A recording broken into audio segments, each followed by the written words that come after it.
Hello everyone, and welcome to a kind of different video. Well, not really. I did do kind of, reactions, and that's what really brought my channel up, but that's not the point of this video. This video will be me reacting or learning the lore of Hello Neighbor. Now, I only know the lore of, like, the neighbor's kids dying, and then he locked up Aaron, and that's like all I know. I mean, like, from what I've heard, there's something about like reset days from the books. Like, I have no idea what that stuff is about. So I decided I'm just gonna learn the Hello Neighbor lore because why not? And if I'm gonna learn something about Hello Neighbor, it'd be best for me to just do a video on it. So that's what this video is gonna be. And this is a 34-minute long video by Dr. Happy Wolf, and he made this. So let's see, today's video, various books, games, animated series. So this might be a little behind, simply because it's like it was released, when was it? Oh yeah, it came out before season 2, so it might be a bit behind, but I'm not sure. So go away, please. I think that's all I need to say. So let's just watch this video. Welcome to Hello Neighbor, the complete timeline and story explained. Updated as of June 2024. Please read the title of this video to make sure you're watching the latest version of this video, and check the description for the link if you're not. Let's just see to make sure he doesn't have a more up-to-date one. Let's see. Bro played Mario 8 Kart 8 Deluxe, so I mean that kinda counts. Okay, but no, this is the most up-to-date version. Welcome to Hello Neighbor, the complete timeline and story explained. Updated as of June 2024. Please read the title of this video to make sure you're watching the latest version of this video, and check the description for the link if you're not. This timeline contains information from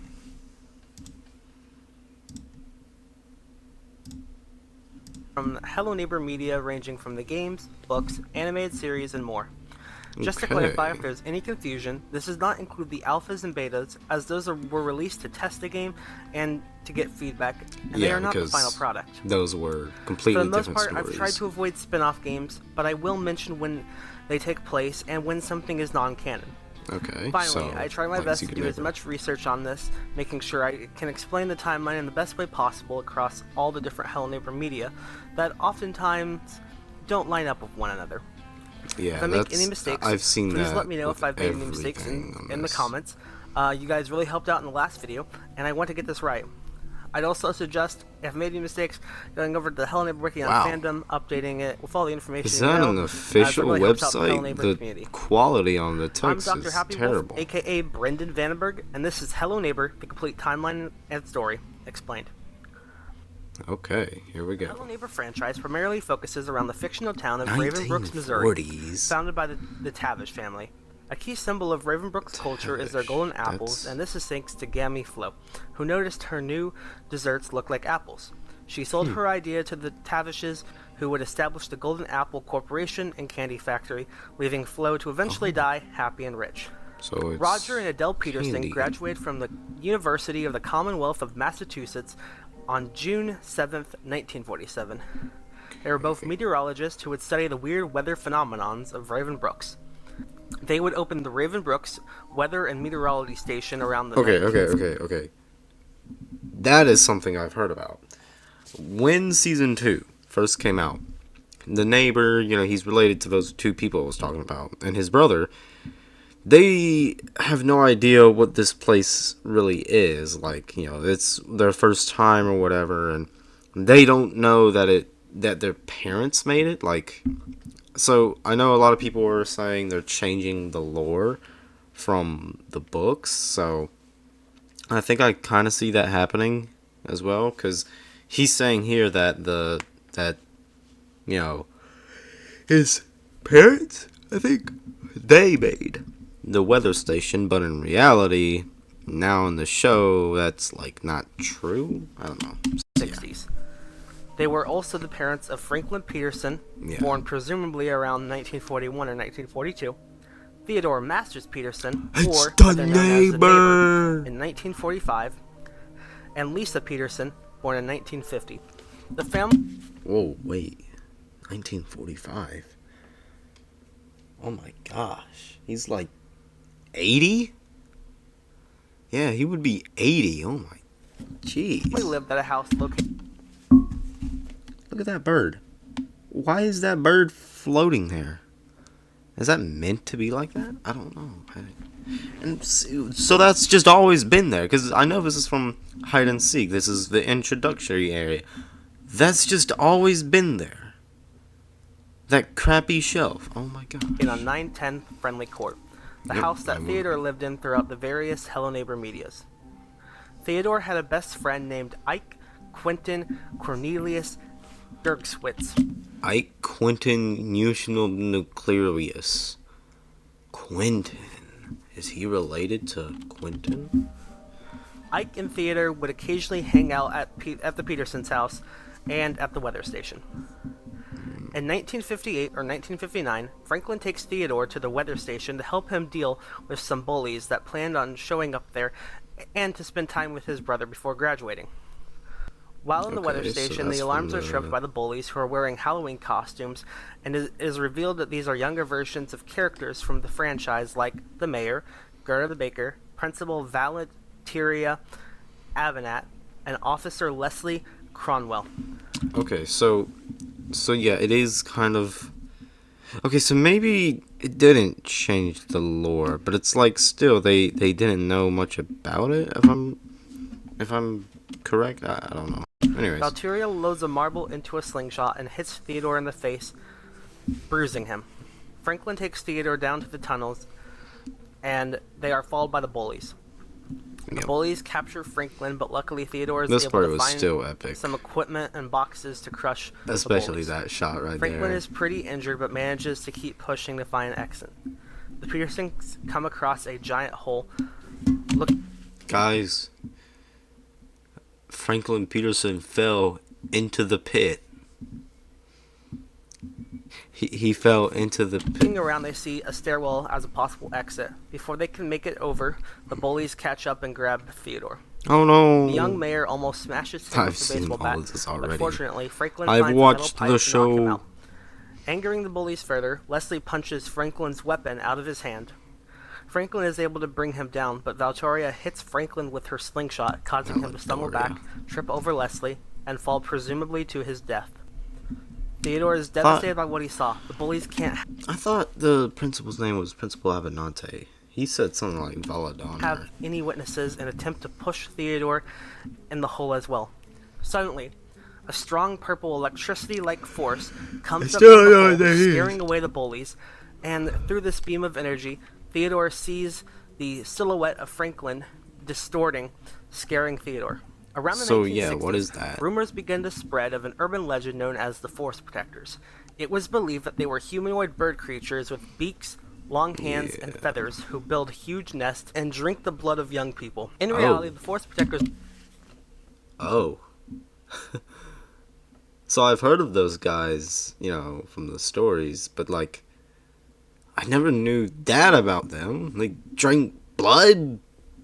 My gosh. There are a cult of citizens dressed in costumes based on the urban legend.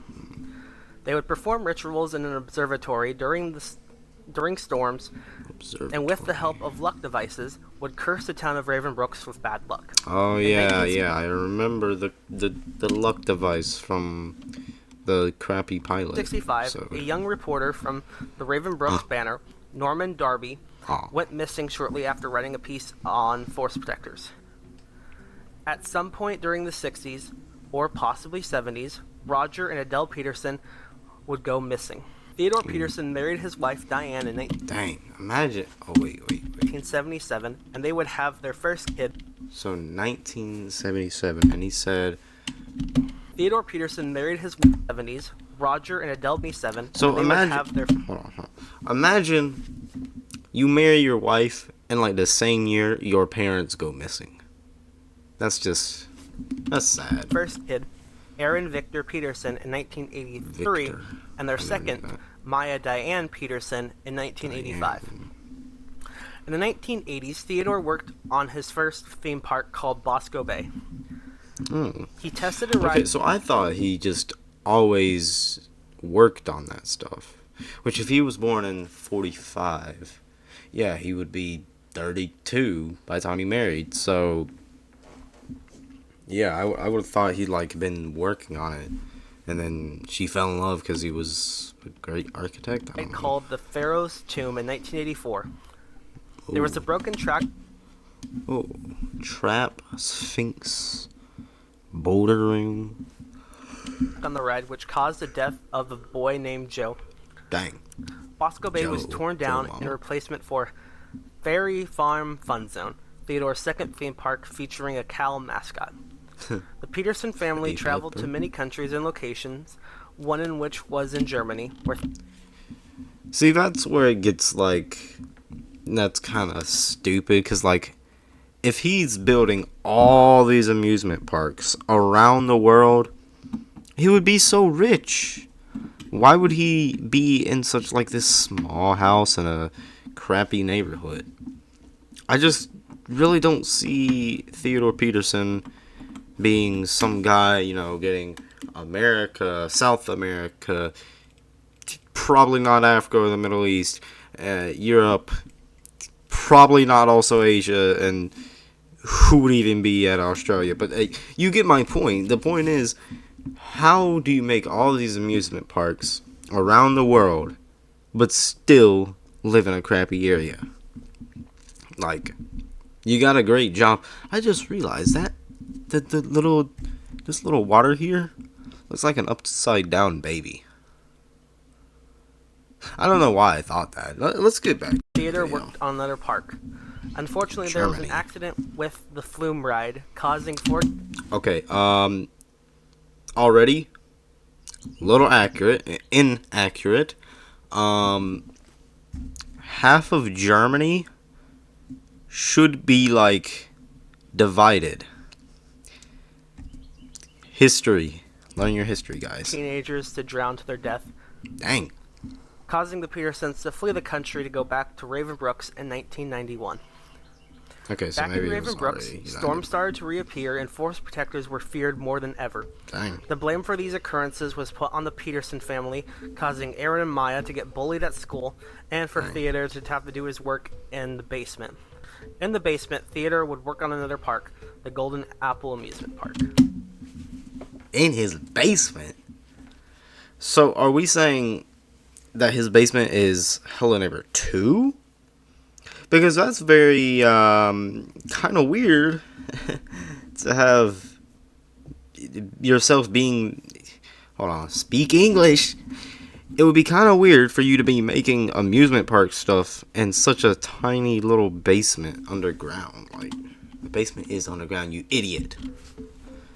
But still. On Halloween night, Nicky and his friends, Enzo's younger sister, Maritza, Trinity, and Lucy Y decided to go to the Ravenbrooks High School to receive the big candy bars they passed out. They decided to... Okay, so that's...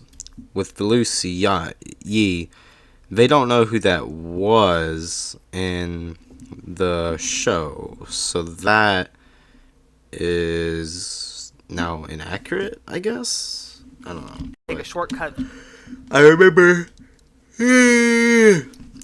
hearing a lot of people saying stuff like that it was, the story is kind of like not right anymore because they don't know who Lucy Yi is in the show. Through the woods to get there. However, they stumble upon the weather station. Inside, Aaron finds stuff relating to his grandparents when he has to hide due to someone coming. He thought it was a forest protector, but it turns out to be Ike, who had been working as a security guard for the Eyes and Ears Security Company and would patrol the forest. Ike took Aaron back home, and to keep him out of trouble, said that he found him near the natural grocer. Aaron decides to go back to the forest with Maya, and they got grounded for being out too long.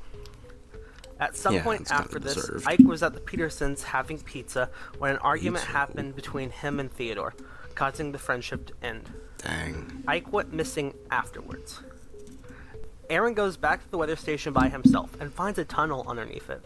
Here he finds Ike's wallet with blood on it, and Aaron thinks he sees Ike running away in front of him. Aaron returns to the forest where he sees a nest in a tree and decides to climb it. Aaron ends up falling, causing him to be knocked out, and wakes up in the hospital with no one concerned as to why he fell from the tree. And he doesn't have Ike's wallet. Theodore took the wallet as it contained parts that he could use to build. Oh, so did Peterson set him up so that he could get the wallet and get the luck device? Luck devices. And then does that say that Ike was a force protector because the force protectors used the luck device? Ike found these parts by digging them up after Roger and Adele had buried them. Okay, so one day, two men came to the Petersons' house to investigate the log flume accident in Germany. They end up leaving, but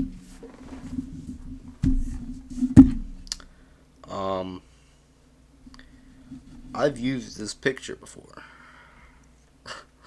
I've used this exact picture before.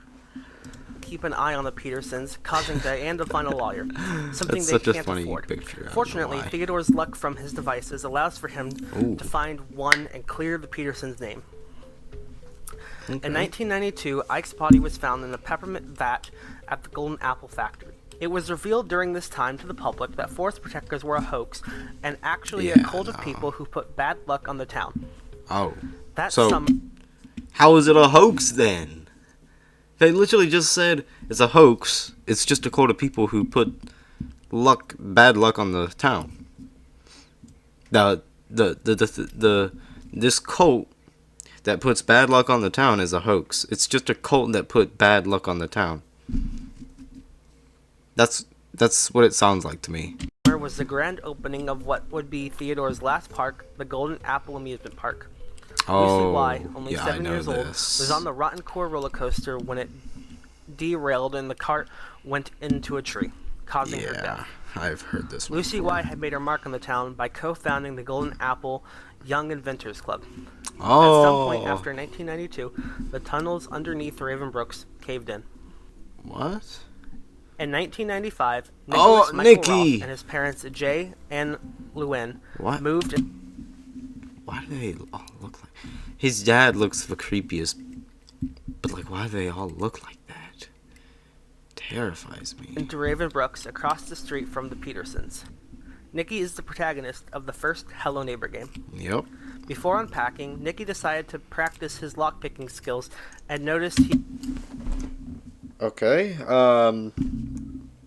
this is kind of taking the path that, Trinity took. Just already getting into mischief. Wow. He was being watched. Whoever was watching him left a note the next day complimenting his lockpicking skills. This person turns out to be Aaron Peterson. Yeah. And Okay. So I do think majority of this is talking about from diaries, because I remember hearing that in diaries. They become friends. Sure. Aaron would show Nikki around the Golden Apple factory, the forest, and actually the Golden Apple Amusement Park. Nikki would have sleepovers at the Petersons, where he was creeped out by Theodore. Why? Because he's just an old man? and Maya have very expressive imaginations, and they would often play games together until they were called to eat lunch, generally around noon. One day, however, Aaron and Maya were playing. It became noon, and their parents still weren't back from the store. Aaron and Maya become concerned, and Aaron makes a call to try and find an answer, only to get... Yeah. We know how this ends, guys. No response. They return to playing until Theodore returns home. He is holding Diane's purse, breaking into tears, and explains that on the way to the store, he was driving 30 miles over the speed limit, causing a... 30 miles? Bro, it's a school zone. Collision between him and the pizza truck. Diane was sent to the hospital, but unfortunately... That's twice he's lost friends or family because of pizza. Just saying. He was eating pizza with Ike when they broke their friendship, and then Ike died. And now she died because he hit a pizza truck. Dang. Pizza really kills everyone. Does it in FNAF? Does it in Hello Neighbor? She died. The family is very distressed by this. Maya tries to play with Aaron to make him feel better, but his anger, sorrow, and pain makes it extremely difficult to. Yeah. Aaron and Maya were playing on the roof when Aaron is too caught up in his emotions and accidentally pushes Maya off the roof to her death. No, she did. In their backyard. Oh yeah, because at Diane's funeral, Nikki notices Maya missing. Aaron tells Nikki to never speak to him again, and Aaron leaves him a note in blood reading, "I make bad things happen." I've seen that before. Theodore waits inside the house and has a nervous breakdown, becoming unhinged, and decides to lock Aaron in the basement to keep him out of harm's Hello way. Neighbor 1. Theodore tells the town that Aaron and Maya are staying at their Aunt Lisa's house in Minnesota. Nikki, why didn't bro just take the luck device with him the whole time? Like when he was driving and when he's at home, just have that bad boy always turned on.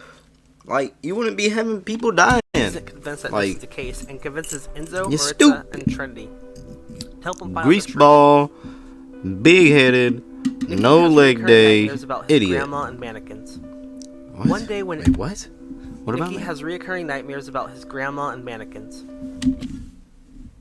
If that's supposed to be something related to the games, I've never saw. One day when Enzo and Trinity are not available, he breaks into Theodore's house with the help of Maritza to steal a phone book to find out the truth of the Okay, so this obviously isn't from the show because whereabouts of Aaron and Maya. Nikki hides in the closet and is almost caught by Theodore, but thankfully Maritza is able to convince the mailman to ring the doorbell, creating a distraction. Later, Nikki calls Lisa. I know she convinced him, but what kind of mailman rings doorbell? I've sometimes had packages where they would knock on my door because okay, well, yeah, I guess I don't really have a say because I don't have a doorbell, so only for her to hang up when he mentions that Theodore left his kids with her. Later, Theodore breaks into Nikki's bedroom and steals the phone book. Huh? Nah, neighbor, you're not beating the allegations, neighbor. You broke into someone's house. You can't do that, Theodore. You can't do that. A child, their bedroom. I know he broke in and got a phone book, but it's a child. You've already had You've already had 3 children die because of you. You're gonna make it worse, going inside a children's bedroom, breaking into one. And I assume he's still asleep. Back. Later, Theodore breaks into Nikki's bedroom and steals the phone book back. Okay, so maybe Nikki wasn't there at the time. Nikki and Maritza learn that Theodore collects parts from the Golden Apple amusement park. Theodore wants revenge on Nikki and finds ways to frame him. All Nikki did was steal a phone book. That's all he did. What the freak? What is this? What? No. At some point, missing posters are put up for Aaron and Maya. Dang. On Nikki's 13th birthday party in 1996, they spend it at a park called Spreeland, which was designed by Theodore, and they decide to ride a ride called Scream School. At the end of the ride, Nikki is informed that he left a drawing behind him. Not remembering having a drawing, he flips it around to reveal that it's a missing poster. Oh. Maritza becomes mad at him because she thinks he tore a poster down, which he didn't do. Theodore's luck devices work, and they take action at Nikki, who is blamed for a break-in at a natural grocer that involved a mannequin. The town starts to think that Nikki is not innocent, and he loses his friends because of this. Oh. The friends he does have left help him spy on Mr. Peterson throughout the days and learn that some force causes bad things to happen to people when Mr. Peterson is nearby, such as injury or death. One day, Nikki chases after a ball and notices that Theodore is locking up Aaron. Nikki runs home before Theodore can get him. Nikki decides to break into a house by climbing a tree outside of Aaron's window. Nikki later digs up some duffel bags buried in his backyard that contain parts of tapes. Nikki repairs 4 tapes and takes them to the factory. Tapes? They got tapes? Dang. Miss Neighbor and Mr. Neighbor were going wild if they got tapes. I mean, gosh. To watch them. The first 2 involve conflicts between Aaron, Maya, and Theodore. Oh. Nikki returns home to find 2 cops there and his friends in his room. There are several missing posters on the ground, which are not his. The next day, he returns to the factory to watch the final 2 tapes. The last tape shows that Aaron had accidentally caused Maya to fall off the roof to her. How did he have tapes of this, though? How did the neighbor tape this, but not prevent it? See, that's the questions we need to be asking. Aaron calls himself a monster. Yeah. Nikki returns home and sees the same rubber ball from before going down the street. It is late at night and storming, but Nikki decides to chase after it anyways. Theodore had chopped down the tree that Nikki used before and decided to strategically throw the ball at Aaron's window when thunder struck, as to not make noise when it breaks. Nikki grabs an old tool shelf and some cardboard boxes and leaps onto the roof. He gets inside Aaron's room and finds a lever on the wall. After pulling the lever, he hears a platform rise that is just below Maya's window. He grabs some car keys he sees and jumps to the lift. Inside Maya's room, Nikki finds a red key and takes it out of the room, down some stairs, and finds that there is a gate blocking him from getting to the ground floor. Nikki finds a lever to grant him access to the ground floor. Lever. He makes his way to the basement door and sees some creepy paintings of eyes on the way. Yeah, he is able to unlock the basement with the red key. Nikki enters a pretty normal-looking basement, although the washing machine looks off. Theodore shoves Nikki into the washing machine, revealing a pathway to a fake room, where Aaron had been held hostage. Nikki grabs a candle and ventures through the hallways. His candle goes out, but luckily a flashlight rolls to his feet, so he has light once again. Theodore's behind him, so he makes his way into Theodore's office and finds omen papers, park blueprints, and a mirror given to Theodore by Diane. The next room is the theme park, and Aaron is in it. This is where the Hello Neighbor spin-off games take place, so I will spend a moment talking about them. Just bear in mind that they are non-canon. I couldn't find much on Hello Engineer being canon or non-canon, so I'm going to assume it's non-canon. Actually, I did read. Allegedly it is kind of canon. It's just they were at a competition. So, yeah, it kind of is. In Hello Engineer, the Inventors Club competes in the State Inventors Contest, so they go to the abandoned Golden Apple amusement park to scavenge parts. They become trapped in the park with evil robots. The club makes different inventions to... Evil robots. See, that's where it kind of gets like... Why? Like, what? It went from being... breaking into a neighbor's house to fighting off evil robots. That's why I don't play the rest of these newer Hello Neighbor games. Or Hello Engineer specifically. Like, escape the amusement park and take down the neighbor. They win a trophy resembling the guest, and they put it on the vehicle they made. This is between Act 1 and Act 2 of the first game, which is also when Secret Neighbor takes place. 6 kids break into the neighbor's house trying to make it to the basement to save Nikki. However, one of them is the neighbor, or the guest, or Mr. Otto, who has been shape-shifted into a kid. The neighbor must... How? I know it's like that in the game, but how? I don't know how that works. Like, that's what I'm asking. Like, how do they change into the kids? Like, stop the kids from getting to the basement and capture them all, as the kids must go to the basement and avoid the neighbor.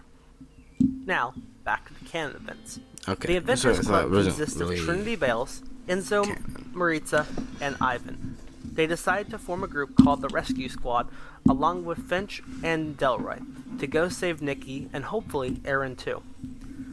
They meet in Nikki's backyard and treehouse and form a plan to save Nikki. They break into Theodore's house and split up, communicating through walkie-talkies. They try making it into the basement, but Theodore captures them all. Dang. Aaron is trapped in a jail cell, and the guest, who is a raven-like entity, resembles an actual force protector and is not someone in a costume. The guest helps Aaron escape and free the rescue squad. Theodore runs away from... So I assume the guest is indeed an entity, not a person. The guest in fear until he has nowhere else to run. Aaron finds himself at a locked door, and the guest shows up to give him a key to unlock the door. Aaron unlocks the door, revealing Nicky as we see him in... So I actually played Hello Neighbor Search and Rescue. Funny thing is, I never got to beat the game because I got, like, to the part with the guest, and the game was just... It just broke. Like, I didn't know what to do, and every time I would play it, you know, I'd get sickness, you know, the motion sickness or whatever from it. So it's just like the game is good, but like it was just hard to play. Act 2, and Aaron runs away. During Nicky's time in the basement, he has growth spurts causing his clothes to no longer fit. He loses a shoe and is bandaged up. And you got tumor knees. He leaves the room and climbs the ladder to Theodore's backyard, where he sees that the house has been expanded and a fence the size of prison walls surrounds the area. Nicky solves puzzles throughout the house to find a key to the gate door and escapes. Theodore tries to capture Nicky back, but Aaron creates a distraction by breaking something, causing Theodore to value his son's safety over getting Nicky back. The police arrive shortly after, but Theodore flees with Aaron. Quentin is the protagonist of Hello Neighbor 2. He is a journalist sent from the big city to replace a journalist at the Raven Brooks Banner, who mysteriously went missing. That looks eerily like the neighbor. Why does everyone in this game look like the neighbor, bro? What is known about this journalist, outside of him being seen on a missing poster and in a photo with Mr. Otto. Oh, I do remember that. Okay. Taxidermist. Quentin is also sent to investigate the missing person cases of Aaron, Maya, and Nicky. One night, while Quentin was investigating, he found Theodore struggling to retrieve Aaron outside of his house. Quentin snaps a few photos of what he's witnessing, and Theodore goes back inside to make sure Aaron is kept there safely. Theodore Peterson comes back out with the shovel and starts to approach Quentin's van. Quentin struggles with his van keys, and Mr. Peterson smashes his window with the shovel as Quentin drives off. As Quentin is driving off, the guest appears out of nowhere and causes Quentin to smash into a nearby barn. Quentin survives the wreck and makes his way out of the barn, where Theodore knocks out Quentin with his shovel, and Theodore takes Quentin's camera and evidence away. The next morning, Quentin wakes up in his bed at the Raven Brooks Banner with his head bandaged up. Quentin makes his way back. At least the neighbor didn't, like, kill him. Like, he at least took him back to his little office or whatever and let him live. And he even bandaged his head. Like, neighbor's not that bad of a guy. Family court, only to find that Theodore's house is being guarded by Officer Keith Newsom Nelson, with no Mr. Peterson in sight. Quentin sneaks past the officer and stealthily explores the house to unlock the basement and find clues as to where Theodore and Aaron may be. In the basement, Quentin finds sheets, toys, and newspaper clippings about the closing of the local Raven Brooks Museum. Underneath the clipping, he finds a red key and makes his way up through the cellar door to the basement. Quentin is hit by a paper airplane made from one of Aaron's posters. It hit the second tower, guys. No. Reads, "Help me." There are several other paper airplanes that all lead up to the museum. Quentin makes his way inside the museum and finds that the main doors are locked. However, he does find the shovel that Mr. Peterson used. Seeing this causes Quentin to become lightheaded and dizzy, and he faints. So I guess he's just got a disease, or I don't know what's up with Quentin. Quentin has a nightmare that he's a go-to character, at the Raven Brooks Manor, and an alarm goes off on his watch. He can't get the lamp beside his bed on. A mysterious figure runs past his window, so he grabs the flashlight by the lamp. So basically, all this is just Hello Neighbor 2. Investigate. A violent force tries to bang the door down, causing him to lose his flashlight. Quentin tries to find... I will just skip a little bit because This is just explaining the game. Around the cell as to what the number combination to find Aaron hiding under a museum display and a lock blocking the exit. He steals the wrench off of Theodore and uses it to unbolt a fire extinguisher cage and a gate protecting the fire in the fireplace. Yeah, so... After extinguishing the fire, Quentin finds the key to the exit, hanging on a hook. He unlocks the lock and breaks open a display case to grab a crowbar to remove the boards that are also in front of the door. Aaron runs over to Quentin and takes his hand as Theodore comes to grab him back. The crow statue begins breaking and crushes Theodore, trapping him. Aaron is concerned for his dad and goes over to check on him and gives him a hug. Quentin thinks about interfering but decides against it. All of a sudden, a mysterious shadow of a person comes up behind Quentin and knocks him out with presumably a wrench and drags him away. The Hello Neighbor 2 Patch 9 update is currently unknown when it takes place. An early cutscene concept seems to suggest that Quentin was dragged away by Force Protectors and reawakened tied up in a sacrifice for a ritual. However, the guest decides to spare him. This is just a concept and doesn't appear in the final update. And the game files of the update, it is listed as Act 2, possibly suggesting it is sometime after the events of Hello Neighbor 2. But currently there is no official spot where this takes place. Regardless, at some point, Quentin explores the forest of Ravenbrooks to find the sawmill. The guest tries to attack Quentin as he uses a crane to put logs on the sawmill, cutting them into boards. So this is all stuff Quentin loads these boards into a trolley. Sorry.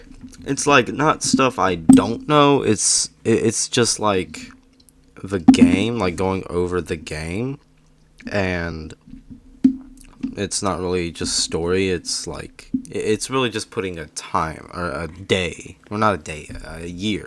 And goes to the church as the guest chases after him. At the church, Quentin climbs to the top of the church to turn a valve, causing the bell to fall through the floor. Quentin goes through the hole it created into the catacombs.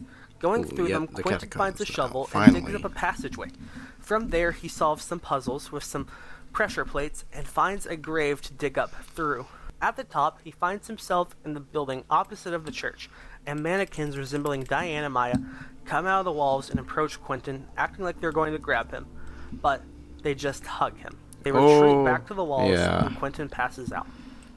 That ending,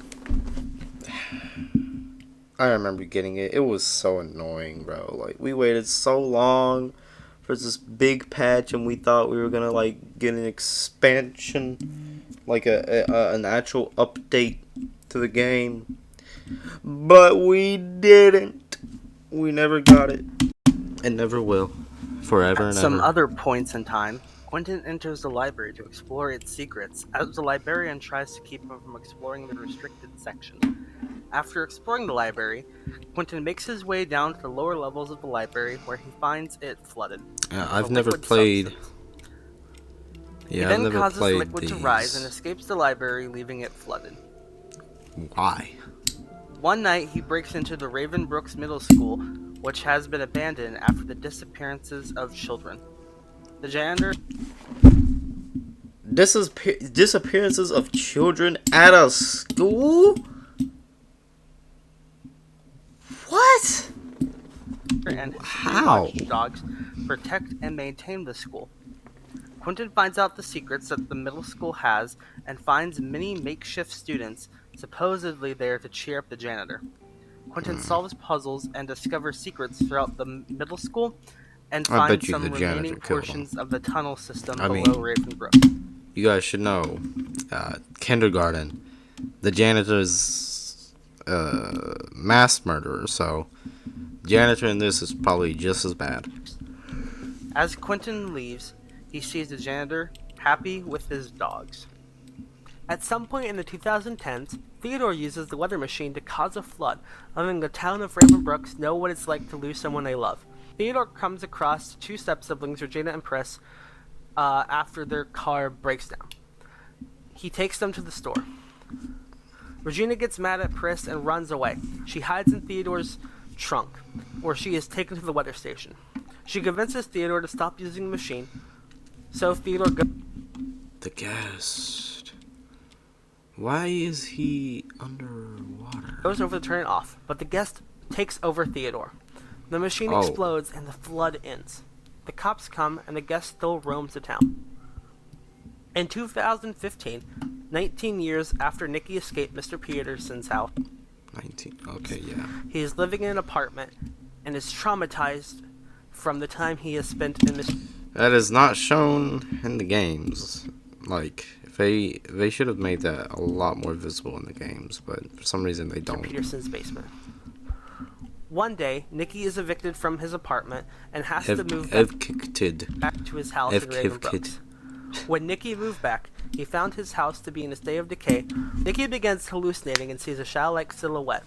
The phone in his living room begins to ring, and he hears creepy noises. He looks outside of his window to see the silhouette, which is referred to as the Thing. Nicky lies down on his couch, hoping he can sleep his hallucinations away.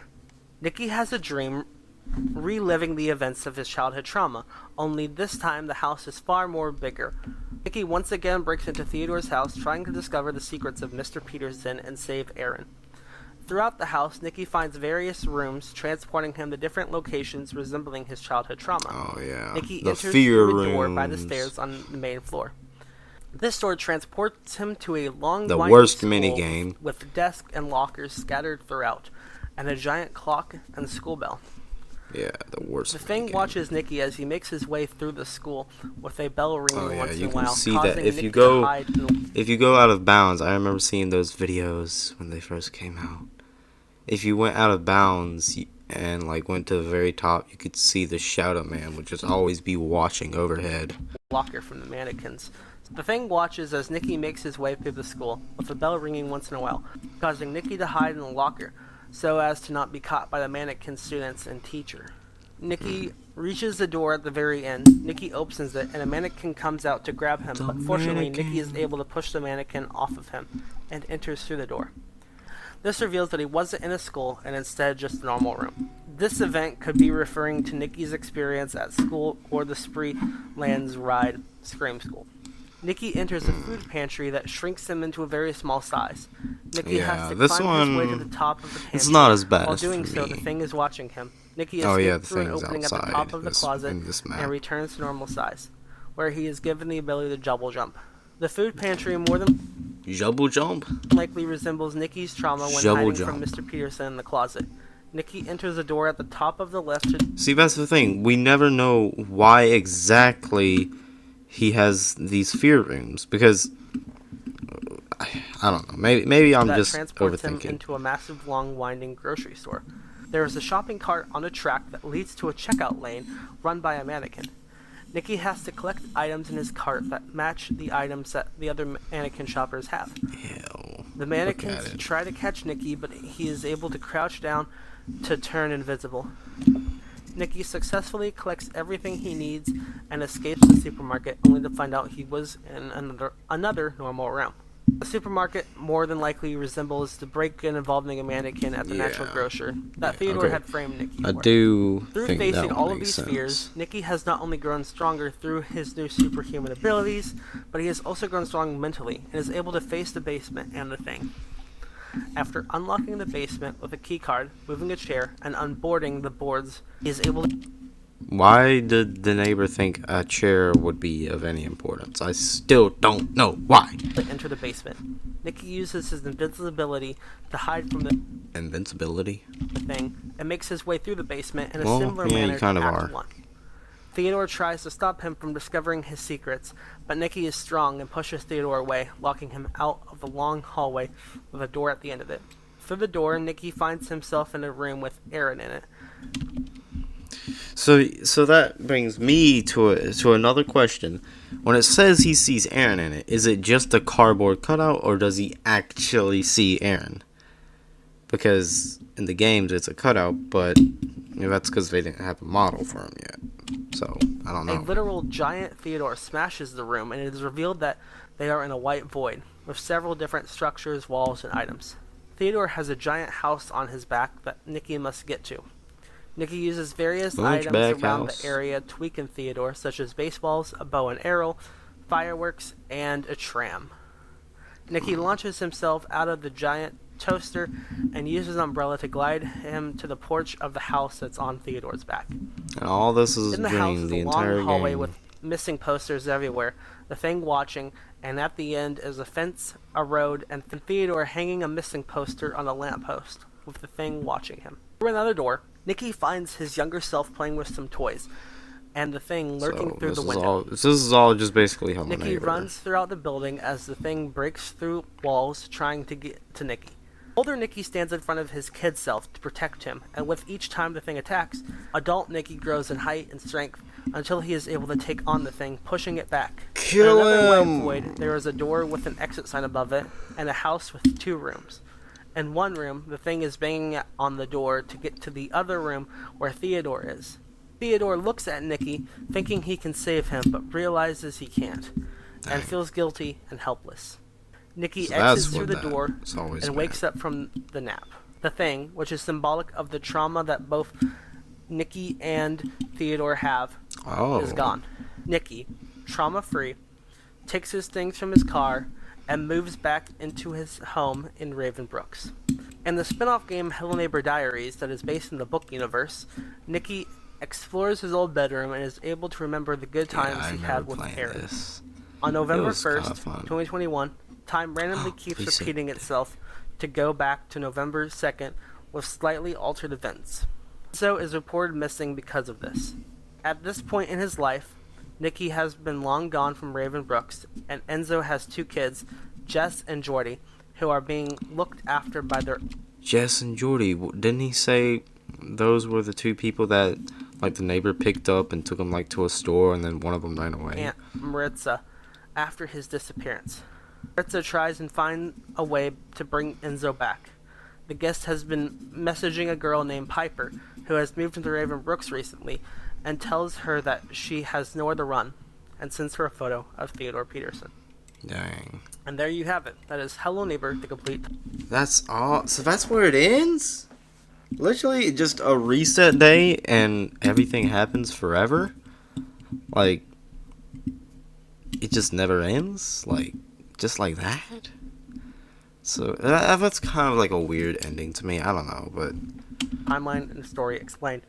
Thank you all so much for watching, and I'll keep you updated when I can on new events of the Hello Neighbor franchise, and as always, feel free to leave a comment if I got anything wrong.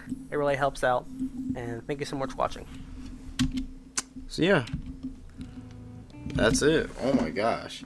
But yeah, so then that brings me, like, reset day. Is that just Hello Neighbor, it ends there forever? Nothing after that? Like, well, where does Hello Neighbor 3 take place? That's my question. I know this was made before Hello Neighbor 3, but does Hello Neighbor 3 take place, like, before reset day? Or whatever? Because, like, we obviously, we know the whole town is nearly completely abandoned. I mean, 3 population, that's not good for a town at all. But is Hello Neighbor 3 supposed to take place after, like, that flood that happened? Or, I don't know. But yeah, that's Hello Neighbor lore. I know the Hello Neighbor lore now. So, I know the FNAF lore. Well, no, I take that back. Secret of the Mimic ruined all that. Never mind. I know the original FNAF lore. I now know Hello Neighbor lore. Now there's Bendy. But Bendy is just a loop, so there's really nothing to that. So, but yeah, I think that's all there is. Let's just look at the comments.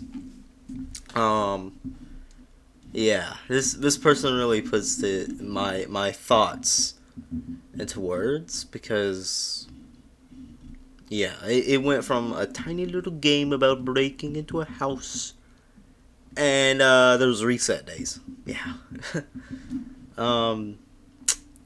That's crazy. This is exactly this guy. This is exactly what I thought. But no, it's not. It's reset days. So, yeah. Very good video. I just Still, I don't understand some of the things with lore on this, like why certain things happened. So, I don't know, but thank you all for watching. I think that's all I can really say about the lore here. The thing is, I was actually helping on a timeline video. I have already finished my part of the video. It's supposed to be coming out for the Theory channel that I am a part of, which is a collaboration between me and one of my friends. However, my friend has not worked on his part of the video, which is like the bigger parts, since I don't know the lore that much. And that's been like for a few months now. So, yeah. But if that ever does come out, I don't know how accurate it'll be. Now I know this stuff, so maybe it'll be accurate. I don't know, because it's been a few months since I did my part. So, thank you all for watching. Goodbye, good night, and God bless.